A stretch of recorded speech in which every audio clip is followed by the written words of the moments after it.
নমস্কার বন্ধুরা, আজকে আমরা এখন প্রতিরামে আছি, প্রতিরাম রোলার মোড়ে। তো এখন আমরা যাচ্ছি কুমারগঞ্জে খুব পুরাতন এবং বিখ্যাত মন্দির। নাম কি তোমালদা, একটু বলে দাও। তোমালদা, মন্দিরটার নাম কি? গাড়ি চালাতে চালাতে কথা বলা উচিত। আচ্ছা, মন্দিরটার নাম হলো, এদিক দিয়ে তো হ্যাঁ এদিকে। মন্দিরটার নাম হলো, মন্দিরের নাম কি ভুলে যাচ্ছি নামটা, বিদ্ধেশ্বরী কালী মন্দির।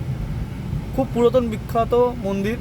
তো আমরা যেটা শুনেছি যে প্রতিরামে ফার্স্টে যে প্রতিরাম চৌরঙ্গি মোড়ে যে মন্দিরটা আছে, সে মন্দিরটা পুরাতন মন্দির, কিন্তু এই মন্দিরের থেকেও পুরাতন আরেকটা যেটা নাম সবাই বলে গোপালগঞ্জে আছে।